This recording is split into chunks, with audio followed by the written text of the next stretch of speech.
Louka svítí jako čerstvej diskosál, zelená se třpytí, jako by někdo vyleštil. Obloha je modrá, že by i šmoula záviděl. Takovýhle barvy svět snad ještě neviděl. Vzduch voní po posekaný trávě a svobodě. Všechno je v klidu, jsme prostě v pohodě. Léto, to je barevnej ráj, štěstí a klid, co nekončí maj.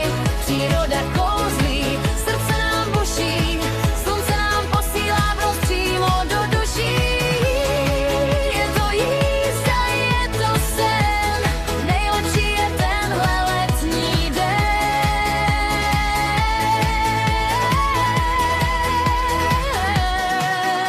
Ale pozor, tamhle v květu něco divně bzučí. Tenhle pruhovaný tvor mě běhat naučí. Vřela je sice hrdinka a opiluje svět, bez ní by nebylo jablko ani tenhle květ. Jenže stačí jeden krok a máš ji v sandálu, pak skáčeš jako blázen bez špetky kanonu. Je to přítel největší, co má v zadku jehlu, miluje mi úctivě, radši jenom v běhu.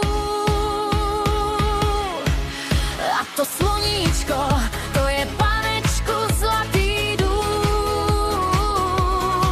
hřeje nás na duši, i když si zrovna u vody v půl.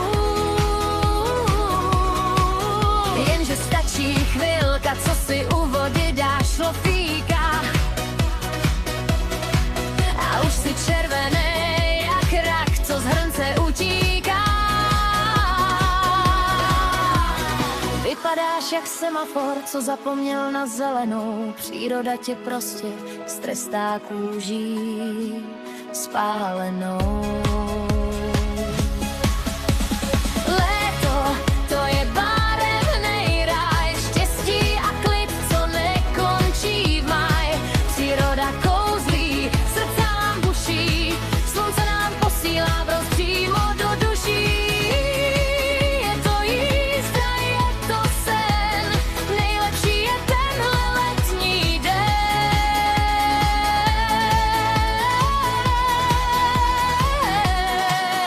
Tak si lehni do trávy, ale bacha na ten bzukot.